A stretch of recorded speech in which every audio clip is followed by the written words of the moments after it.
একদিন একটি ছোট্ট গ্রামে ইউসুফ নামে এক লোক প্রতিদিন খেজুর বিক্রি করত। একদিন সে খেয়াল করলো কিছু খেজুর নষ্ট হয়ে গেছে। সে নষ্ট খেজুরগুলো আলাদা করে রাখলো এবং প্রতিটি ক্রেতার কাছে বলল, এইগুলি ভালো খেজুর আর এইগুলি নষ্ট খেজুর, যেটা চান সেটা নিন। এক বৃদ্ধ লোক দূর থেকে সব লক্ষ্য করছিলেন। বৃদ্ধ লোক বললেন, খারাপ খেজুরগুলো মিশিয়ে দাও না কেন, এতে তোমার লাভ হবে। ইউসুফ বললেন, রাসূল সাল্লাল্লাহু আলাইহি ওয়াসাল্লাম বলেছেন, যে প্রতারণা করে সে আমার দলভুক্ত নয়, আমি আল্লাহকে ভয় করি। বৃদ্ধ লোকটি বললেন, তুমি আমাকে নবীর কথা মনে করিয়ে দিলে, আল্লাহ তোমার ব্যবসায় বরকত দিক।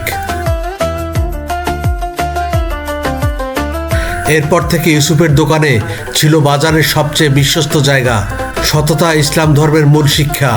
কেউ না দেখলেও আল্লাহ সবসময় দেখছেন।